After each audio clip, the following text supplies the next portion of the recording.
हमने last time जो है वो ओरिएंटेशन क्लास में डिस्कस किया था वर्क एनर्जी पावर चैप्टर को स्टार्ट करके, और एनर्जी की कुछ एग्जांपल्स डिस्कस की थी और कुछ क्वेश्चंस के पार्ट्स हमने वहाँ डिस्कस किए थे जो कि एनर्जी से रिलेटेड थे। और वो सारी रिकॉर्डिंग आपको जो है वो मैं आज सारी लाइन अप करके ग्रुप के डिस्क्रिप्शन में भी मेंशन कर दूंगा प्रॉपर। ठीक है। और उसके बाद ये है कि हम वर्क एनर्जी पावर से ही कंटिन्यू करते हैं क्योंकि हमने लास्ट टाइम एनर्जी स्टार्ट किया था। ठीक है। तो हम इसे बिल्कुल फर्स्ट वर्क से स्टार्ट करते हैं और इसी चैप्टर से हम स्टार्ट लेंगे वर्क एनर्जी पावर से। फिर इसके बाद motion forces moments momentum pressure, ये सारे टॉपिक्स इसमें कंप्लीट करेंगे। ठीक है। तो बेसिकली हमारा जो फर्स्ट चैप्टर है वो वर्क एनर्जी पावर से ही हम शुरू कर रहे हैं। ठीक है। तो इसका टॉपिक नंबर 1 जो है वर्क, उसी से हम कंटिन्यू करते हैं।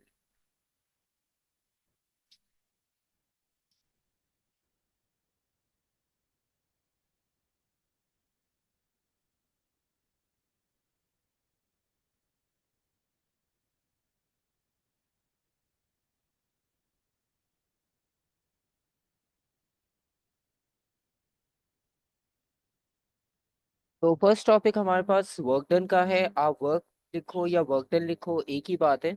कहीं कहीं पर आपको वर्क डन की टर्म मिलेगी और कहीं पर आपको वर्क की टर्म मिलेगी। ठीक है। तो दोनों का मतलब एक ही होता है, चाहे वर्क हो या वर्क डन हो। आपने सिंपल जो है वो वर्क को कैलकुलेट करना होगा। ठीक है। तो सबसे पहली बात ये कि अगर आपसे वो डेफिनेशन पूछें तो कोई भी क्वांटिटी होगी, जैसे हमने लास्ट टाइम भी डिस्कस किया था कि उसकी डेफिनेशन हमें पता हो, अगर कोई फॉर्मूला है तो वो आता हो, उसका एसआई यूनिट हमें आता हो, सिंबल का पता हो। तो ये बेसिक सारी क्वांटिटीज का हमें आइडिया होना चाहिए, ताकि जब आप कैलकुलेशंस कर रहे हो क्वेश्चंस कर रहे हो तो आप सिंबल देख के भी आइडेंटिफाई कर सको कि किस क्वांटिटी को किस सिंबल से रिप्रेजेंट किया गया है और उसकी क्या वैल्यू है। तो फॉर एग्जाम्पल अगर वर्क या वर्क डन की बात की जाए तो डेली लाइफ में जिस तरह से हम वर्क का कॉन्सेप्ट यूज करते हैं, तो यहाँ पे वर्क का कॉन्सेप्ट थोड़ा सा डिफरेंट है। ठीक है। जैसे हम डेली लाइफ में वर्क डन, हमारी डेली रूटीन एक्टिविटीज को हम वर्क कहते हैं। ठीक है।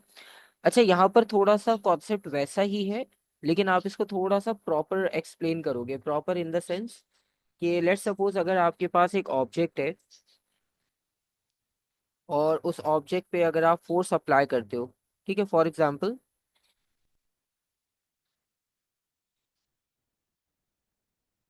ये ऑब्जेक्ट है। ठीक है। और ऑब्जेक्ट पर आपने फॉरवर्ड फोर्स अप्लाई की यहाँ पर।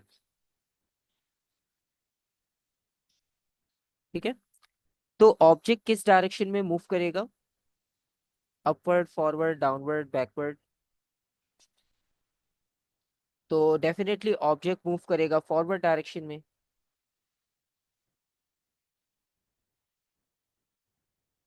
ठीक है। सिंपल सी बात है। तो बेसिकली हमारे पास जो वर्क डन का आइडिया है उसमें फोर्स और जो डायरेक्शन होगी डिस्प्लेसमेंट की या डिस्टेंस की, वो इम्पोर्टेंट होगी। ठीक है। मतलब आप जिस डायरेक्शन में फोर्स अप्लाई कर रहे हो वो, और उसी डायरेक्शन में जो मूवमेंट होगी, उनको कंबाइन करके हम वर्क डन बनाएंगे। ठीक है।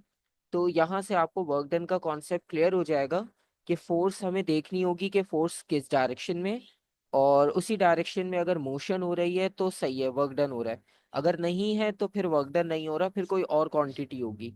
ठीक है। तो वर्क डन की सिंपल सी डेफिनेशन होगी,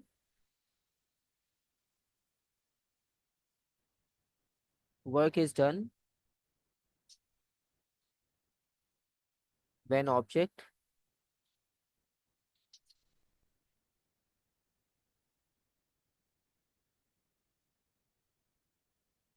moves parallel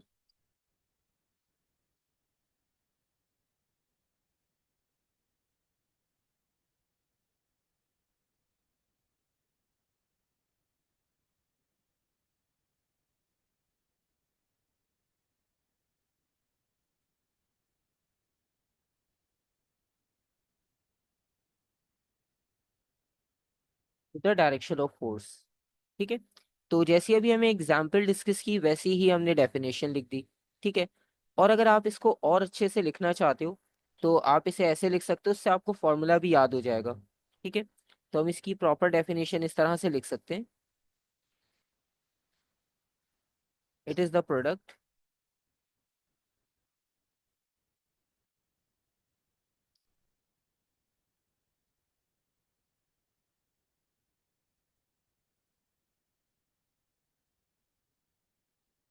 of force and displacement,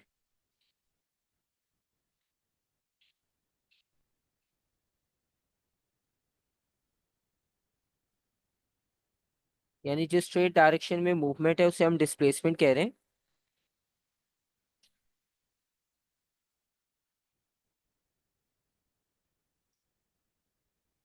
in the same direction. इस वाली डेफिनेशन से होगा कि आपको फॉर्मूला या इक्वेशन इसकी याद रहेगी, product of force and displacement, यानी दोनों क्वांटिटीज को मल्टीप्लाई करना होगा। ठीक है, तो जब आप इसका फॉर्मूला लिखोगे, W is equals to F multiply by T. ठीक है, तो वर्क डन का जो सिंबल होगा वो W होगा, और फोर्स के लिए F, बिल्कुल सही, और डिस्प्लेसमेंट के लिए D।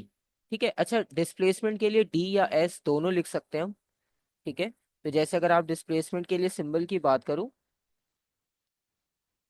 तो फॉर एग्जांपल एस, कहीं कहीं पर एस भी लिखा हुआ आपको नजर आएगा, अक्सर आप देख रहे होते हो बुक्स में या नोट्स में कहीं, तो एस लिखा होता है तो कंफ्यूजन हो जाती है कि ये एस कौन सी क्वांटिटी आ गई, हमने तो डी पढ़ा था। तो एस लिखा हो या डी लिखा हो एक ही बात है, सिंबल्स के कोई मार्क्स नहीं होते। ठीक है, मतलब सिंबल्स लिखने पे कोई एक्स्ट्रा मार्क्स नहीं मिलते, और इन दोनों में से कोई भी सिंबल लिख लो आप तो इस पे कोई मार्क्स डिडक्ट भी नहीं होंगे। ठीक है, तो सिंबल्स का प्रॉब्लम नहीं है। अक्सर ये होता है कि बुक्स में हम रीड कर रहे होते हैं खुद से या इंटरनेट से पढ़ रहे होते हैं, तो वहाँ पे सिंबल अचानक कोई और आ जाता है, तो फिर हम डाउट में चले जाते हैं कि यहाँ तो क्वांटिटी कोई और है, हमने तो कुछ और पढ़ा था। तो इसके लिए दोनों सिंबल होते हैं, एफ के लिए एक ही होगा, डिस्प्लेसमेंट के लिए दो होते हैं। उन दोनों में से आप कोई भी लिखो, दोनों सही हैं। ठीक है, कोई भी इसमें से गलत नहीं होगा।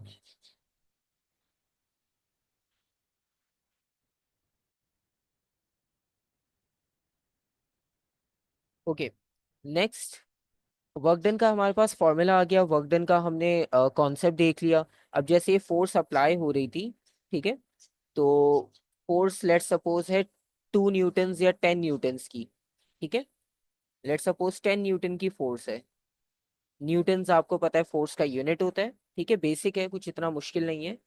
और 10 न्यूटन की अगर आपने फोर्स अप्लाई की तो बॉडी कुछ ना कुछ डिस्टेंस कवर करेगी या डिस्प्लेसमेंट कवर करेगी। ठीक है, फॉर एग्जाम्पल आपने इस पे फोर्स अप्लाई की और ये बॉडी यहाँ से मूव करके आगे चली गई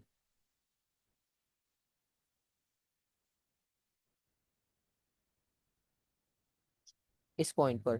ठीक है, तो ये जितनी भी मूवमेंट हुई है यहाँ पर, ये हमारे पास डिस्प्लेसमेंट हो जाएगी। ठीक है, तो डिस्प्लेसमेंट को और फोर्स की वैल्यू को मल्टीप्लाई करेंगे, वर्क डन आ जाएगा। ठीक है, अच्छा सेकंड इंपॉर्टेंट चीज, सिंबल। ठीक है, हाँ, 10 इंटू डिस्प्लेसमेंट बिल्कुल सही है, क्योंकि इसका फॉर्मूला बहुत सिंपल है, तो इसमें ज़्यादा कोई कन्फ्यूजन है नहीं हमें। दूसरी बात ये, अगर इसकी यूनिट की बात की जाए, तो वैसे अगर आप इसका यूनिट देखो तो फोर्स का यूनिट है न्यूटन्स, एन, और डिस्प्लेसमेंट का यूनिट होगा मीटर्स। जैसे किलोमीटर्स होता है, लेकिन हमारा जो एसआई यूनिट होता है डिस्टेंस या डिस्प्लेसमेंट के लिए, वो होगा मीटर्स। तो ये इसका एसआई यूनिट हो जाएगा। ठीक है, लेकिन हम इसकी जगह पर आसान एसआई यूनिट यूज करेंगे। ठीक है, एक सिंपल सा एसआई यूनिट यूज करेंगे और आपको एग्जाम में क्वेश्चंस में वही एसआई यूनिट नजर आएगा। ठीक है, उसे हम कहते हैं जूल्स। ये वाला यूनिट इसलिए लिखते हैं हम क्योंकि ये एमसीक्यूज में कभी कभार पूछ लेते हैं कि 1 joules is equals to this value, तो उसमें से ऑप्शंस होते हैं, तो फिर हमें बेसिकली पता होना चाहिए ये किसकी बात हो रही है। तो यहाँ पर यूनिट होगा जूल्स। इन शॉर्ट आप जे लिख सकते हो। ठीक है, तो जूल्स हम यूनिट यूज करेंगे, लेकिन अगर कहीं वो आपसे पूछते हैं कि 1 joule is equals to which value, तो वो आपको यहाँ से पता चल जाएगा कि न्यूटन मीटर। ठीक है, यहाँ तक किसी का कोई क्वेश्चन, कोई डाउट? कोई भी डाउट हो, कोई भी क्वेश्चन हो, आप पूछ लेना। ठीक है, क्योंकि फिर बाद में ये होता है कि अगर आपको बेसिक नहीं समझ आए ना, फिर आपको आगे वाले टॉपिक्स में प्रॉब्लम आना शुरू हो जाती है ज्यादा। फिर आप सोचते हो कि अब क्या चीज़ पहले पूछनी चाहिए। तो जहाँ डाउट हो आप हैंड रेस का ऑप्शन होता है वो भी यूज कर सकते हो, वरना आप चैट पे मैसेज कर दो। ठीक है, या आप जैसे हम स्टॉप करें कहीं पर तो आप दोबारा पूछ सकते हो। ठीक है। ठीक है, यहाँ तक कोई कंफ्यूजन? 100 फोर्स मल्टीप्लाई बाय, हाँ बिल्कुल। अभी हम जब क्वेश्चंस करेंगे, मैं आपको इसके क्वेश्चंस आज करवाऊंगा इसी के साथ। इसकी एक दो चीजें और डिस्कस कर लें, तो फिर उसमें वैल्यूज भी आपको मिल जाएंगी और क्वेश्चन का एक आपको आइडिया भी हो जाएगा। ठीक है। हाँ, डिस्प्लेसमेंट का मतलब होता है कि एक स्ट्रेट लाइन में डिस्टेंस कवर करना, एक प्रॉपर डायरेक्शन में डिस्टेंस कवर करना। ठीक है जी। असल में ये मोशन चैप्टर में हम करेंगे। मोशन चैप्टर अभी इसलिए स्टार्ट नहीं किया क्योंकि वो थोड़ा सा इम्पोर्टेंट होता है, थोड़ा सा डिटेल्ड होता है। तो अभी क्योंकि बस हम स्टार्ट कर रहे हैं तो बेसिक चैप्टर से शुरू करते हैं, ताकि थोड़ा सा यूज टू हो जाए ना, फिर इम्पोर्टेंट चैप्टर्स को हम कवर अप करेंगे उसके बाद। अच्छा, इसमें क्या होता है कि अब ये तो वो वाला वर्क डन हो गया जो हमने पुश किया ऑब्जेक्ट को। ठीक है। फॉर एग्जाम्पल, अगर आप वॉक करते हो या किसी ऑब्जेक्ट को ड्रैग करते हो, तो ड्रैग करने में या वॉक करने में आपको पता है एक ऑपोजिट फोर्स अप्लाई होती है बॉडी पर। अगर उसका नाम आप में से किसी को याद हो, आपने एक ऑब्जेक्ट को ड्रैग किया ग्राउंड पर, ठीक है, या वॉकिंग कर रहे होते हो, तो उसमें आपको, बिल्कुल सही, फ्रिक्शन। तो उसमें आपको एक फोर्स मिलती है, फ्रिक्शन।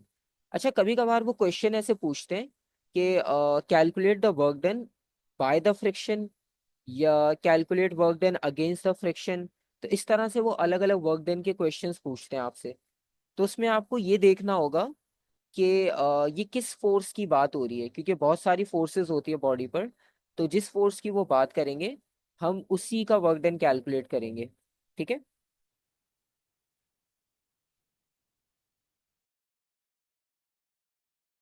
ओके। तो बेसिकली हम बात कर रहे थे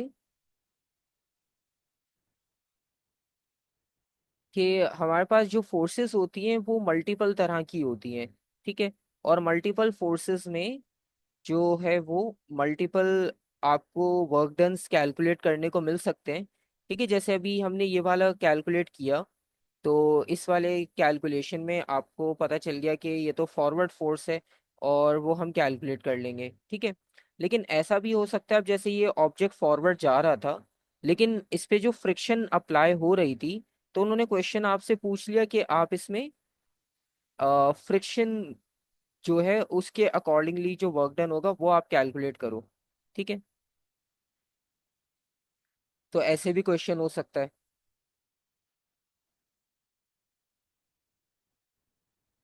तो उसमें हमें बस ये करना होगा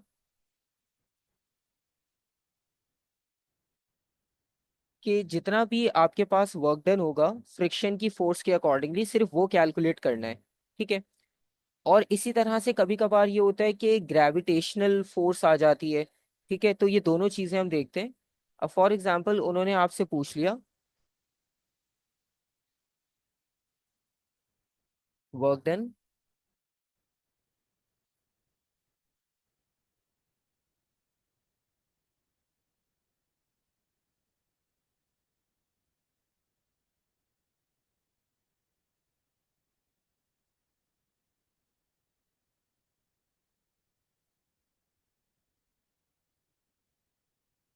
अगेंस्ट फ्रिक्शन।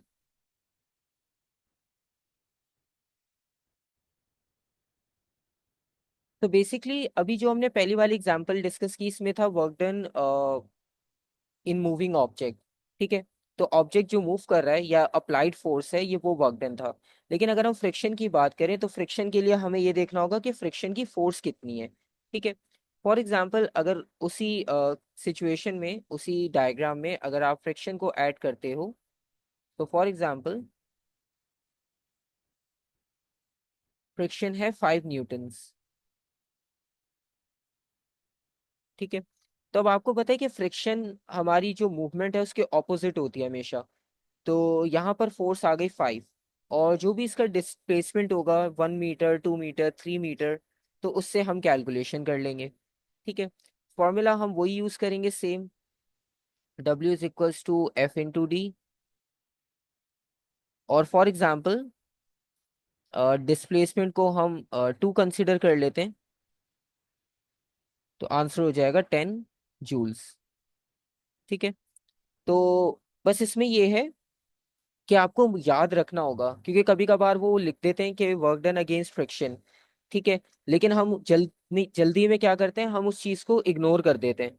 ठीक है, हम उसको देखते ही नहीं है कि उन्होंने हमसे क्या पूछा था, और हम जो है वो कैलकुलेशन गलत कर देते हैं। ठीक है, एक चीज तो ये हो गई। और दूसरी बात ये कि फॉर एग्जांपल अगर आपने वर्क डन की बात की, और वर्क डन में आप ग्रेविटी के अगेंस्ट जो है वो वर्किंग करना चाह रहे हो। ठीक है, तो फॉर एग्जाम्पल अब ग्रेविटी वाला कॉन्सेप्ट कैसे होगा, तो उसे हम कहते हैं वर्क डन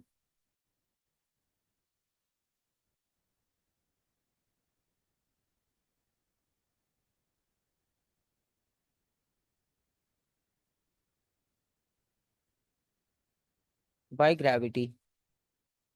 तो वर्क डन बाय ग्रेविटी के लिए ये होगा कि आपको वर्टिकल हाइट कवर करनी पड़ेगी इसके लिए। ठीक है, तो फॉर एग्जाम्पल अगर आपके पास जैसे एक रैंप होता है, तो आप रैंप की एग्जाम्पल लो,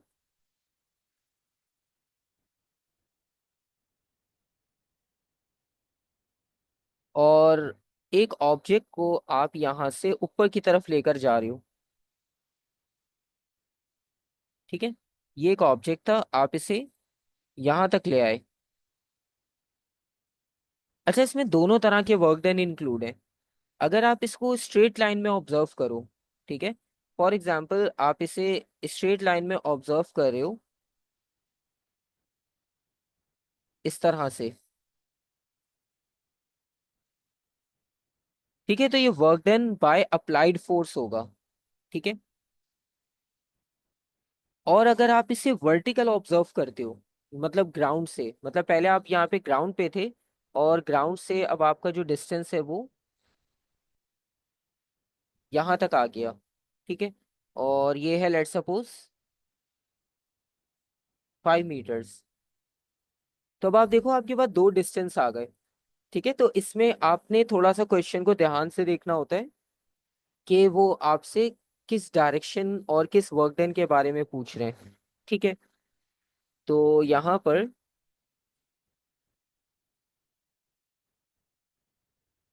अब आप देखो फॉर्मूला सेम है। ठीक है, और फोर्स जो अप्लाई की है, फोर्स की वैल्यू हम कंसिडर कर लेते हैं, लेट्स सपोज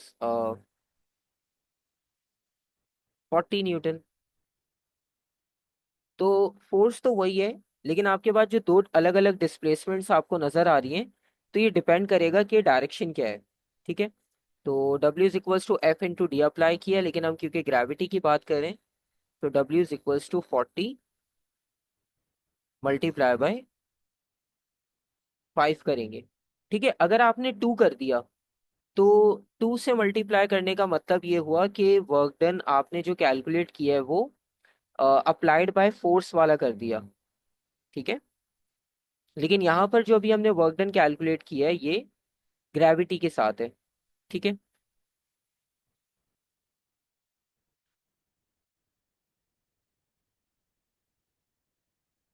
इसका आंसर आ जाएगा 200 जूल्स।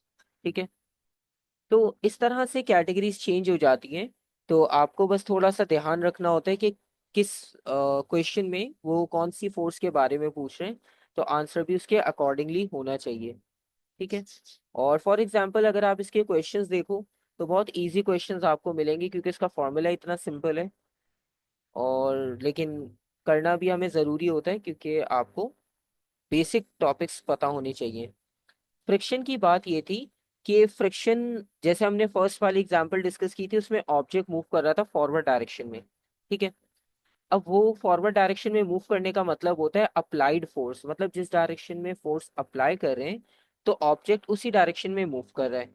ठीक है, तो एक तो अगर वो आपसे पूछते work done by applied force, ठीक है, तो वो ये वाला वर्क डन होता नॉर्मल जो हम डिस्कस कर रहे थे स्टार्ट में। लेकिन अगर उन्होंने कहा कि वर्क डन अगेंस्ट फ्रिक्शन, या वर्क डन जो है वो आपने फ्रिक्शन का कैलकुलेट करना है, तो फिर उसमें आप ये चेक करते हो कि फ्रिक्शन की फोर्स कितनी है। जैसे यहाँ पे फ्रिक्शन की फोर्स गिवन थी 5 न्यूटन, ठीक है, तो फिर आप क्या करोगे, 5 को कंसिडर करोगे, और जो भी डिस्प्लेसमेंट आपने कवर किया था, जैसे यहाँ पे 2 मीटर था, तो ये 2 यहाँ पर हमने मल्टीप्लाई कर दिया, तो 10 जूल्स। तो ये 10 जूल्स आपके पास वो वर्क डन है जो अगेंस्ट द फ्रिक्शन हम परफॉर्म कर रहे हैं, ठीक है।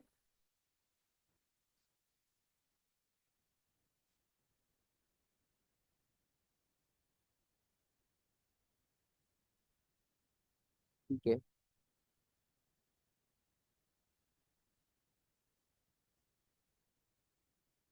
और बाकी अगर हम इसमें वर्किंग देखते हैं क्वेश्चंस की, तो बहुत बेसिक सी आपको क्वेश्चंस में वर्किंग्स मिलेगी।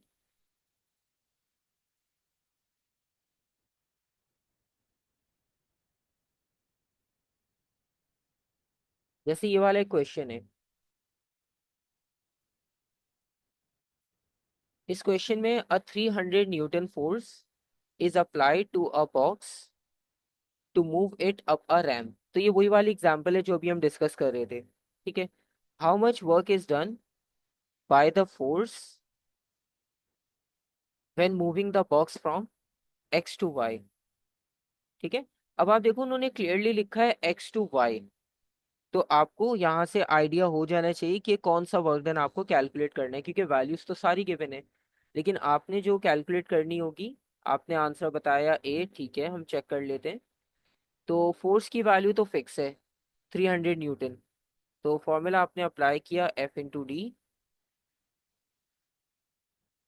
F 300, और D की वैल्यू ये वाली यूज करनी है हमें, क्योंकि X और Y वो फोर्स की डायरेक्शन में मूव कर रहे हैं, ठीक है, सेम डायरेक्शन है हॉरिजॉन्टल। तो हमें ये वाला डिस्टेंस लेना है। ओके, आपने बताया ऑप्शन सी।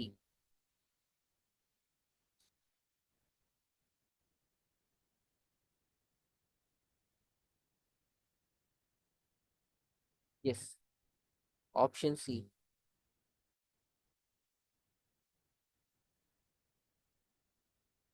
1500 जूल्स।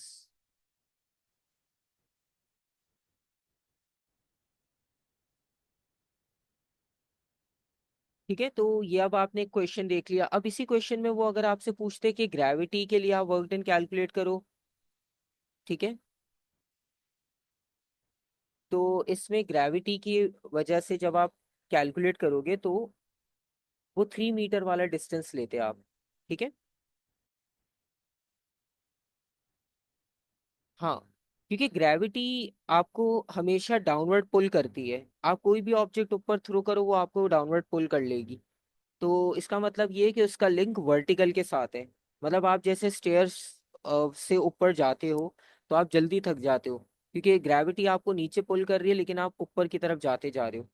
और इसको आप ऐसे भी समझ सकते हो, वैसे भी ये हम एनर्जी में अभी पढ़ेंगे, ग्रेविटेशनल पोटेंशियल एनर्जी में, तो ये आपको वहां भी क्लियर हो जाएगा, ठीक है। लेकिन ग्रेविटी हमेशा वर्टिकल में होगी, हॉरिजॉन्टल में नहीं, ठीक है। क्योंकि आपको पता है कि हॉरिजॉन्टल डायरेक्शन में ग्रेविटी एक्ट करती ही नहीं है। मतलब अगर आप फॉरवर्ड जा रहे हो, तो उसमें ग्रेविटी का कोई लिंक नहीं होता, ठीक है।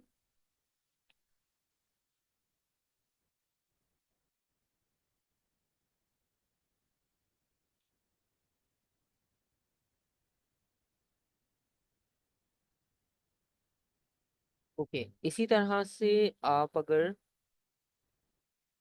वर्क डन का एक और क्वेश्चन देखोगे, तो आपको मोस्टली ऐसा ही क्वेश्चन मिलेगा, क्योंकि ये बहुत सिंपल है। तो ये बहुत ज्यादा टिपिकल फॉर्म में आता नहीं है।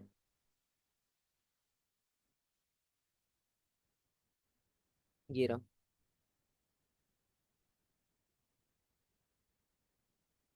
A constant force pulls a block of weight W up the slope down. How much work is done in pulling the block up the slope? ठीक है, स्टेटमेंट आपने गौर से पढ़ना है, how much work is done in pulling the block up the slope. ठीक है, option B, क्योंकि force की डायरेक्शन तो आपको क्लियरली नजर आ रही है। ठीक है, और स्लोप पर लेकर जाने का मतलब ये हुआ कि आपको ये स्मॉल एल वाली लेंथ कवर करनी होगी। ठीक है, बिल्कुल सही, ऑप्शन बी। तो बस इसमें ये कॉन्सेप्ट्स होते हैं कि आपको जो है वो डायरेक्शन सही से आइडेंटिफाई करनी आनी चाहिए सिचुएशन के अकॉर्डिंग, तो आंसर सही है। वरना फिर आपका आंसर जो है वो गलत होता रहेगा अगर आप उसको सही से कंसिडर नहीं करोगे। ठीक है,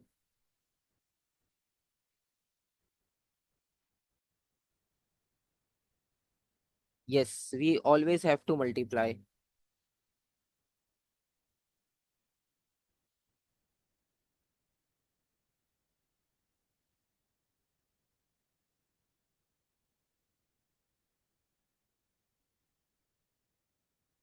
ठीक है, तो ये हमारे पास वर्क डन का सिनेरियो हो गया। इसमें और कुछ ज्यादा इतना डिटेल नहीं आता, कुछ कॉम्प्लिकेटेड नहीं आता, बस सही से क्वेश्चन की स्टेटमेंट आप रीड करो, आपको आंसर मिल जाएगा। ठीक है, जल्दी में रीड करोगे तो हो सकता है गलत रीड कर लें या इनकम्प्लीट रीड कर लें तो प्रॉब्लम होगी।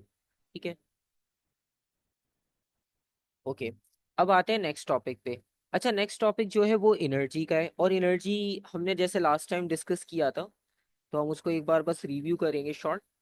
एनर्जी के बारे में हमने डिस्कस किया था एबिलिटी टू डू वर्क। ठीक है, अभी जैसे हमने वर्क डन की बात की, जहां पर हम बात कर रहे थे कि फोर्स अप्लाई करेंगे, तो जब आप फोर्स अप्लाई करोगे तो फोर्स अप्लाई करने के लिए कुछ सोर्स तो हमें चाहिए होगा। ठीक है, जैसे अगर आप अपनी एग्जांपल लो, तो अगर आप पूरे दिन में अगर एक्टिविटीज कर रहे हो तो उसमें हमारे पास 3 टाइम्स हमारे पास डिफरेंट मील्स होती हैं, जिससे हमें एनर्जी मिलती है। हम वाटर यूज कर रहे होते हैं, ठीक है, जो हमारे बॉडी के उसको हाइड्रेट रखता है और हमें वो बाकी वर्क डन करने में भी हेल्प करता है। अगर फॉर सपोज हम ये सारी चीज़ें यूज़ ना करें तो हम मैक्सिमम एक दिन काम कर लेंगे, 2 दिन कर लेंगे, उसके बाद हमसे नहीं हो पाएगा, क्योंकि जो वर्क डन करने के लिए एनर्जी चाहिए, जो एबिलिटी चाहिए, वो हमें नहीं मिल रही। ठीक है, इसी तरह से सारे सिस्टम्स को अलग अलग टाइप्स की एनर्जी रिक्वायर्ड होती है, किसी को केमिकल, किसी को इलेक्ट्रिकल, किसी को थर्मल। ठीक है, तो ये सारी इंफॉर्मेशन होती है एनर्जी की। ठीक है, और एनर्जी के बारे में हमने डिस्कस किया था, इसका यूनिट होगा जूल्स, इसका भी यूनिट जूल्स होता है। ठीक है, और इसका यूनिट यहाँ दोबारा मेंशन कर देते हैं।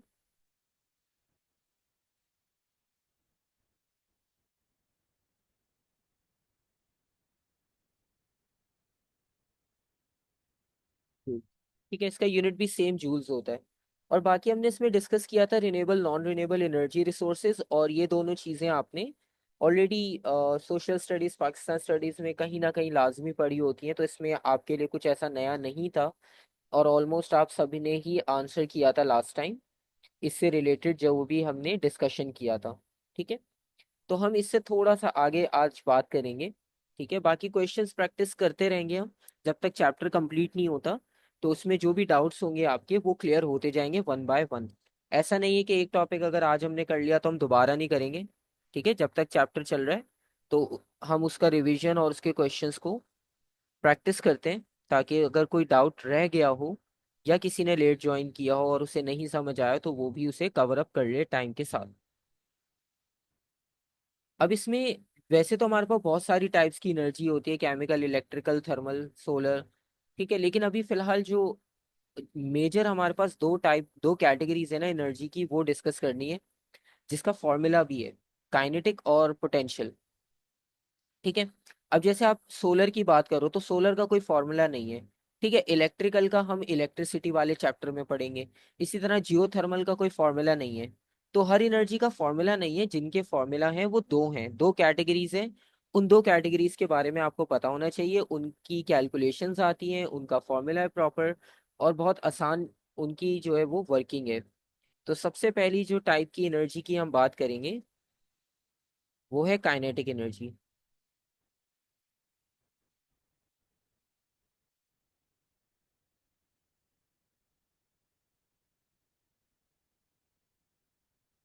½ mv² बताया आपने, बिल्कुल सही है। अच्छा, काइनेटिक एनर्जी बहुत सिंपल है। Kinetic energy due to motion of a body होती है। ठीक है, आप मूव कर रहे हो, अगर आपसे कोई पूछे कि आपकी बॉडी में अभी जो एनर्जी की फॉर्म है वो कौन सी होगी, आप सिंपल बोल सकते हो काइनेटिक, या मैकेनिकल भी वर्ड यूज करते हैं इसके लिए, ठीक है। तो काइनेटिक में मोशन कंपलसरी है।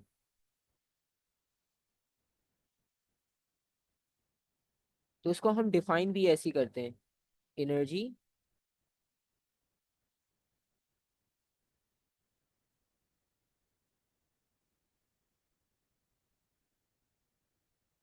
possessed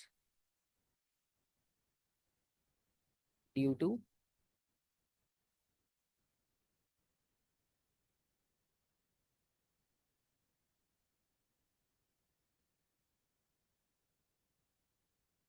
motion of a body.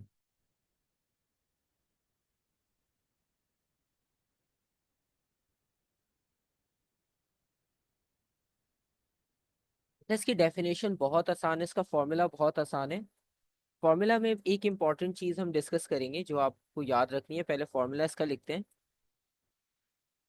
इसका फॉर्मूला आप लिख सकते हो, K E means kinetic energy is equals to half 1/2 M V square. इसमें जो एम है basically, M represents the mass of a body, ठीक है, और ये रिप्रेजेंट कर रही है इसकी स्पीड को, स्पीड या वेलोसिटी, ठीक है। फिलहाल हम स्पीड वर्ड यूज करेंगे क्योंकि अभी हमें डायरेक्शन की बात नहीं करनी। तो स्पीड वर्ड आप यूज कर सकते हो, कोई प्रॉब्लम नहीं होगी।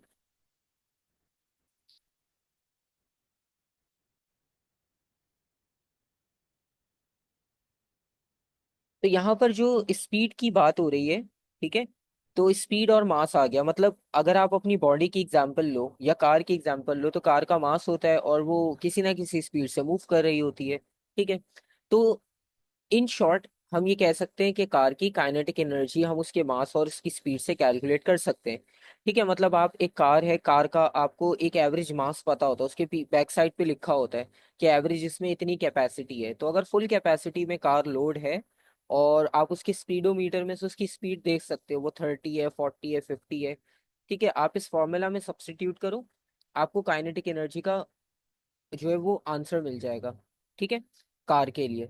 तो सिंपल है, इतना कोई मुश्किल काम नहीं है, हम डेली लाइफ में बहुत सारी चीजों के साथ ये कर सकते हैं। आप बाइक की एग्जाम्पल ले लो, आप साइकिल की एग्जाम्पल ले लो, ठीक है, आपको पता है कि आपका अपना मास कितना है, ठीक है, आपको पता है कि साइकिल का मास कितना होगा, आप दोनों को प्लस करो और उसके मीटर में जो भी स्पीड आ रही हो, आप इस फॉर्मूला में सब्स्टिट्यूट करके कैलकुलेट कर सकते हो और आपको पता चल जाएगा कि आप जब इस स्पीड से मूव कर रहे थे। नहीं, सिर्फ वी पर है। ये मैं आपको अभी एक्सप्लेन करता हूँ, ये एक इंपॉर्टेंट चीज है इसमें। तो उससे आपको ये पता चल जाएगा कि आप कितनी एनर्जी से मूव कर रहे थे, ठीक है। अच्छा, अब ये जो स्क्वायर वाली बात है ना, ये थोड़ा सा यहाँ पर आप ध्यान से देखना, क्योंकि इसमें प्रॉब्लम ये होता है कि हम अक्सर इस स्क्वायर को रेफरेंस में मिस कर देते हैं। जैसे फॉर एग्जांपल, अगर हम मास को कंपेयर करें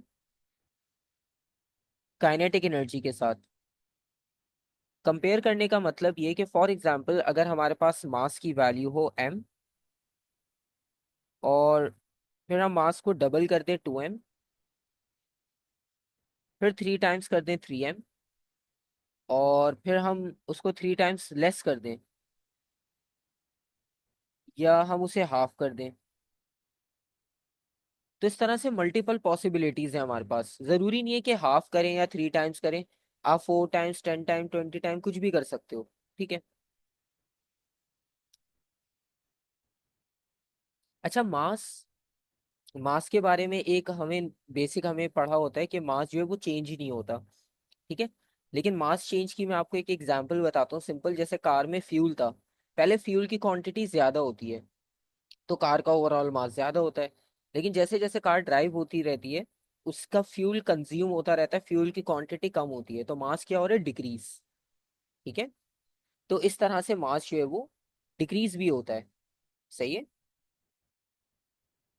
तो ये चीज आपने अ, अगर कहीं पूछा जाए आपसे या आप कहीं डिस्कस कर रहे हो और कोई आपसे कहे कि मास तो डिक्रीज ही नहीं होता, तो आप उसे ये एग्जाम्पल बता सकते हो कि मास बिल्कुल डिक्रीज नहीं होता, लेकिन अगर हम कुछ सिनेरियोज देखें, जैसे रॉकेट की एग्जाम्पल है, कार की एग्जाम्पल है, तो उनमें जब फ्यूल का कंबशन होता है तो उसका मास जो है वो डिक्रीज हो जाता है। ठीक है, तो ये सिनेरियो है।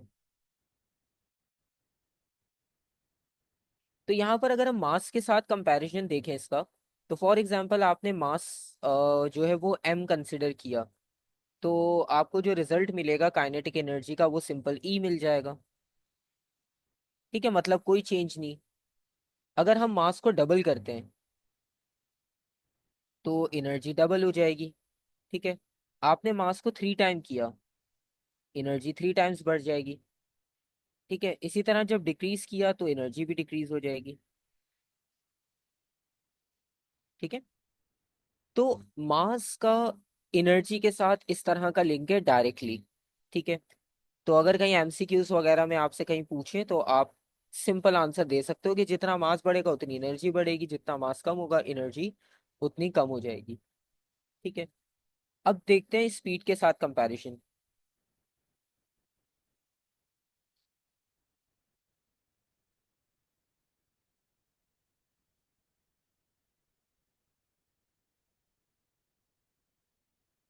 फॉर एग्जाम्पल पहले स्पीड है सिंपल v, फिर हमने इसे किया डबल, फिर हमने इसे किया 3 टाइम्स, और फिर लेट सपोज इसे हमने हाफ किया, फिर से हमने 3 टाइम्स डिक्रीज कर दिया।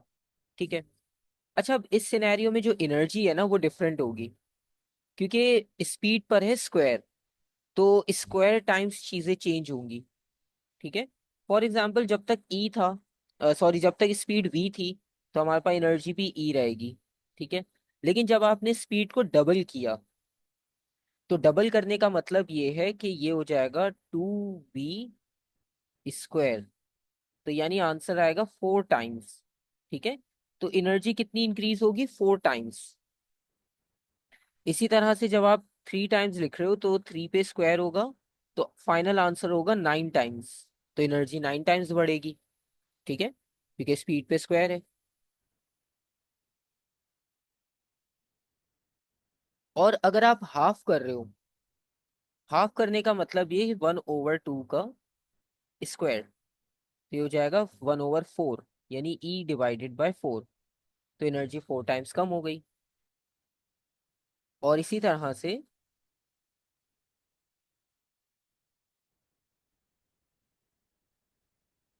एनर्जी यहाँ पर 3 3 9, 9 टाइम्स डिक्रीज हो जाएगी। ठीक है, इसमें कोई कंफ्यूजन?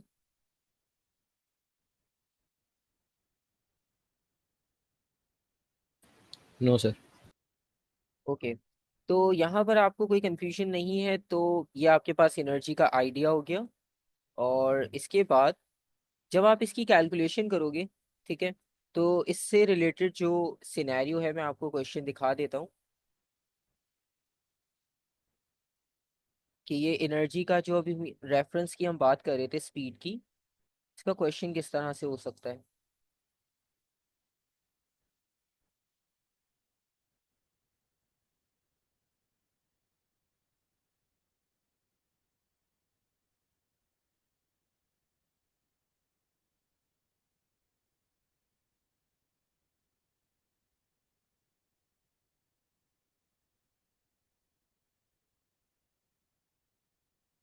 ये वाला क्वेश्चन है question number 7।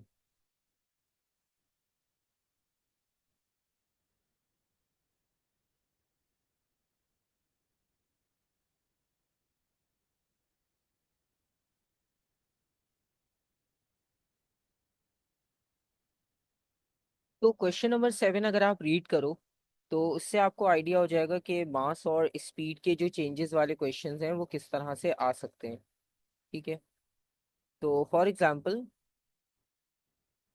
a rocket of total mass m is traveling at a speed v, the engine of the rocket is fired and is used up, the mass of the rocket decreases to m/2 and its speed increases to 2v. What happens to the kinetic energy of the rocket?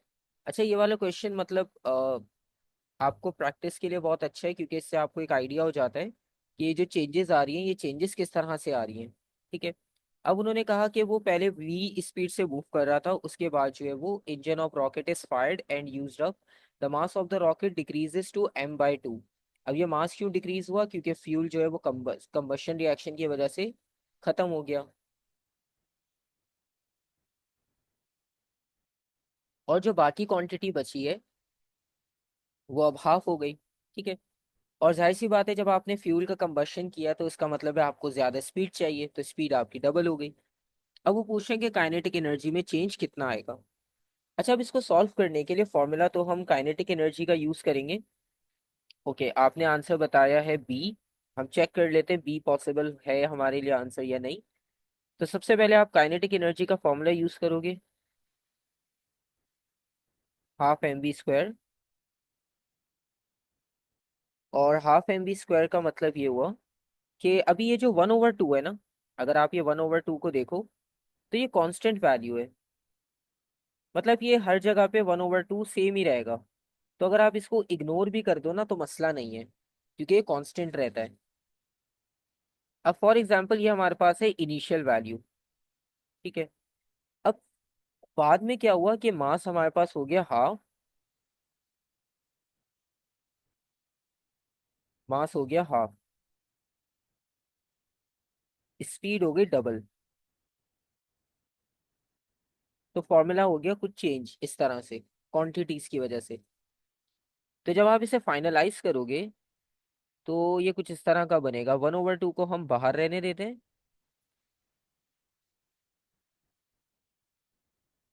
और बल्कि ये 2 और 2 को हम 4 कर देंगे।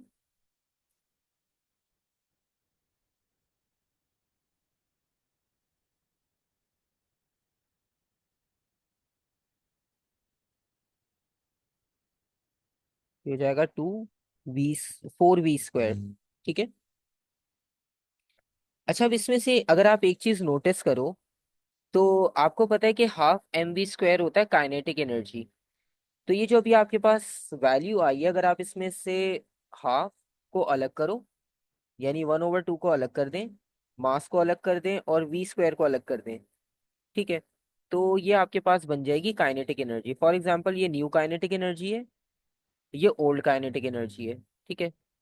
तो new kinetic energy is equals to 1/2 को हमने अलग किया, ½ mv² को अलग किया, जो बाकी रह जाएगा वो रह जाएगा 4 और 2। ठीक है। तो 4 डिवाइडेड बाय 2 का आंसर कितना आएगा? 2। सो काइनेटिक एनर्जी न्यू, और ये जो अभी आपको वैल्यू नजर आ रही है ना, ये वाली, ये पूरी वैल्यू इक्वल है किसके? ओल्ड काइनेटिक एनर्जी के। ठीक है। ओल्ड काइनेटिक एनर्जी के। और यहाँ पर जो आपने डिवाइड किया इसका आंसर आया 2। तो इससे आपको क्लियरली ये पता चल रहा है कि जो न्यू काइनेटिक एनर्जी होगी वो 2 टाइम्स हो जाएगी ओल्ड काइनेटिक एनर्जी के। ठीक है। तो इसका मतलब है आंसर होना चाहिए डबल। ठीक है।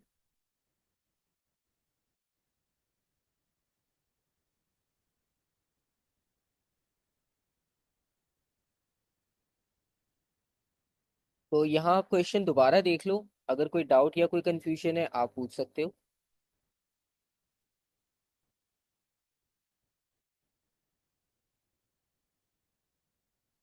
ठीक है। सिंपल फॉर्मूला से वर्किंग करनी होती है आपने। और जब ये कंपैरिजन वाला क्वेश्चन आता है ना, तो उसमें यही करना होता है कि हमें प्रीवियस वाले पार्ट से रिलेट करना होता है कि प्रीवियस आंसर कितना था और न्यू आंसर कितना आ रहा है। ठीक है। तो उससे आपको आंसर क्लियर हो जाता है कि इनिशियल वैल्यू के कंपैरिजन में न्यू वैल्यू कितना चेंज हो रही है। ठीक है।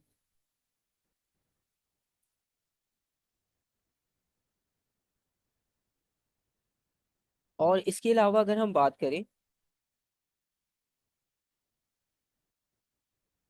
एक और क्वेश्चन की, तो आपको इसमें सिंपल टाइप की भी काइनेटिक एनर्जी के क्वेश्चंस मिल जाएंगे।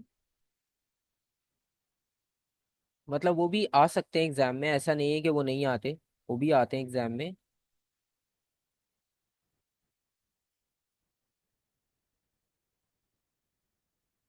जैसे कि आप ये देखो क्वेश्चन नंबर 6।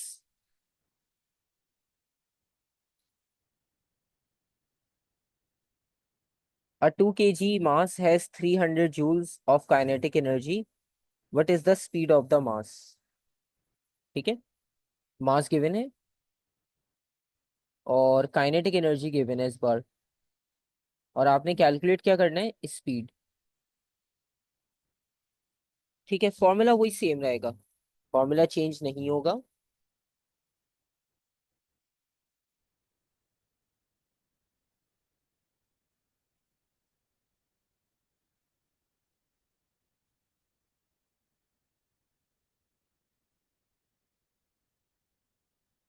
यस, तो हम सेम फॉर्मूला, आप सबसे पहले फॉर्मूला सेम लिखो। ठीक है, फिर उसके बाद आप इसकी शफलिंग कर लो। अब फॉर एग्जांपल आपने वी फाइंड आउट करना है। ठीक है, अब आप इसको शिफ्टिंग करना शुरू करो। टू यहाँ डिवाइड हो रहा है, दूसरे एंड पर मल्टीप्लाई हो जाएगा। ठीक है, 2 टाइम्स काइनेटिक एनर्जी। मास मल्टीप्लाई हो रहा था, मास यहाँ पर डिवाइड हो जाएगा, equals to V²।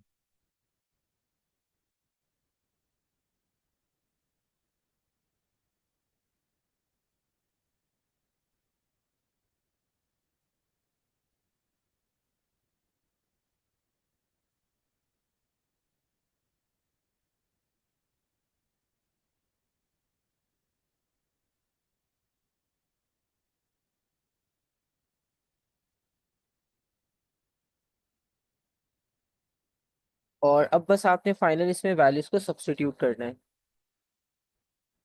V is equals to V² is equals to 2 times kinetic energy divided by 2 kg। अब ये 2 और 2 तो कैंसिल आउट हो जाएगा, और V² की वैल्यू आएगी 300। अब हमें ये 300 जो है इसका अंडर रूट करना है, क्योंकि स्क्वायर में आंसर आ रहा है, ये हमें सिंपल चाहिए, तो हम इसका अंडर रूट कर देंगे। ठीक है, दोनों साइड्स पे आप अंडर रूट कर लो, तो लेफ्ट साइड पे तो ये कैंसिल आउट हो जाएगा, और राइट साइड पे आपको अंडर रूट 3 की वैल्यू कैलकुलेट करनी पड़ेगी। ठीक है, आपने आंसर कैलकुलेट कर लिया, 17.3 आ रहे हैं। It means round off option C सही।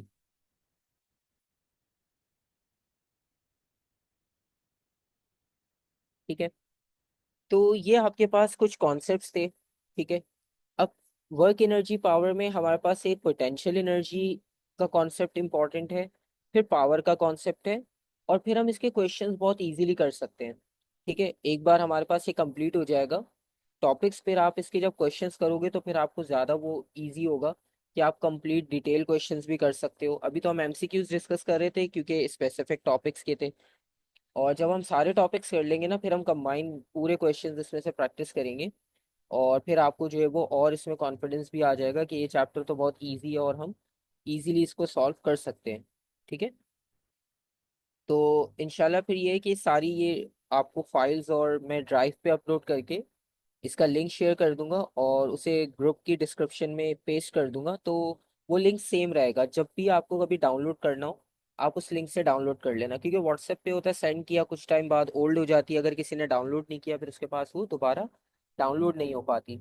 तो ड्राइव लिंक पे होगी, आप कभी भी एक्सेस कर सकते हो उसे। ठीक है, और ये सारी जो टॉपिकल एमसीक्यूज और थ्योरी फाइल है, ये भी आपको वहाँ मिल जाएगी। ठीक है, जैसे जैसे हम कंप्लीट करते जाएंगे मैं वैसे अपलोड कर दिया करूँगा, बुक सॉफ्ट कॉपी में वो भी अपलोड कर दूंगा, अगर किसी को सॉफ्ट कॉपी में डाउनलोड करनी हो, रीड करनी हो, आप वो भी कर सकते हो। ठीक है, फिर इंशाल्लाह नेक्स्ट टाइम जो है पोटेंशियल एनर्जी आप थोड़ा सा रीड कर लेना खुद से भी, और ये सारी चीज़ें रिवाइज कर लेना। फिर नेक्स्ट हम पोटेंशियल एनर्जी और इनके क्वेश्चंस को डिस्कस करेंगे। ठीक है।